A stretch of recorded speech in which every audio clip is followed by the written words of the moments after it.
The Perfect Tree by Corinne, Demas. Pictures by Penelope, Dullaghan. On the day before Christmas, Bunny made a string of red berries and cut out a shiny star.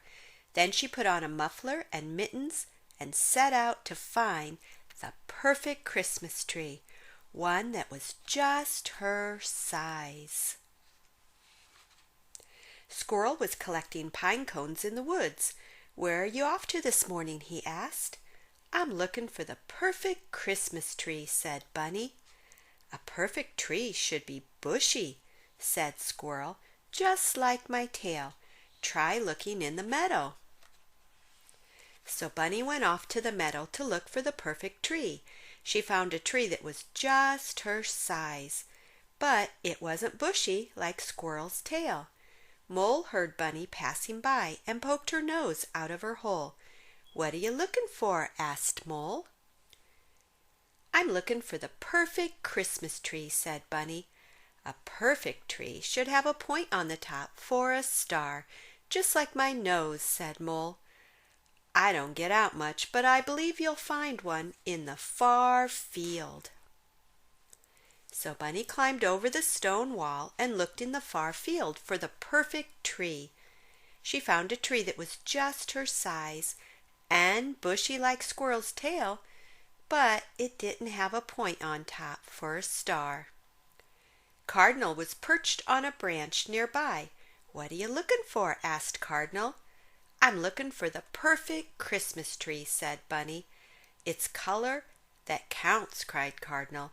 "A perfect tree should be the greeniest green. Look down by the stream." So Bunny looked down by the stream. She found a tree that was just her size. It was as bushy as Squirrel's tail, and it had a point on top for a star, but it wasn't the greenest green. Skunk stuck her head out of a hollow log. "What are you looking for?" she asked. "I'm looking for the perfect Christmas tree," said Bunny. "It's the smell that matters," Skunk said. "A perfect tree should smell like Christmas. You might look up the mountain." So Bunny climbed up the mountain.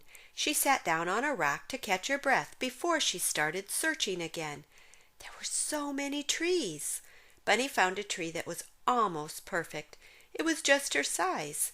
It was as bushy as Squirrel's tail. It was the greeniest green. It had a point on top for a star, but it didn't smell like Christmas.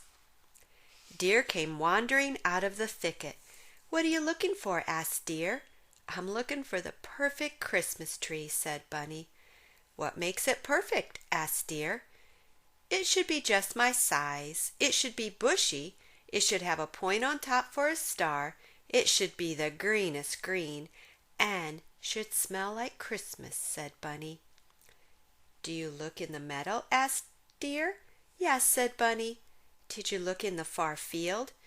"Yes," said Bunny, "and I looked along the river, and I looked all over the mountain." "Maybe there isn't a perfect tree," said Deer. "Or maybe I just haven't found it yet," said Bunny. But it was getting cold, and Bunny couldn't look any longer. It was time to head home.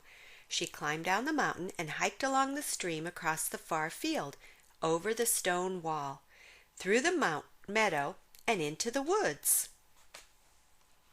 Bunny was close to home when she saw a tree she hadn't noticed before. It was just her size and as bushy as Squirrel's tail. It had a point on top for a tree. It was the greenest green, and when she got close it smelled like Christmas, the perfect tree. Bunny ran into the house and got her saw. She hurried back to cut her perfect Christmas tree. But the tree looked so perfect right where it was, Bunny couldn't bear to cut it down.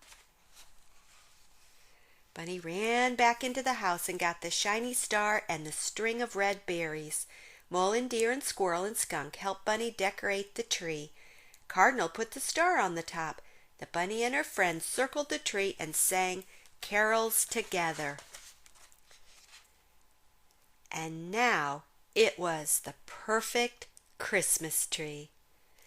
Thanks for listening. Please like and subscribe for more Christmas stories.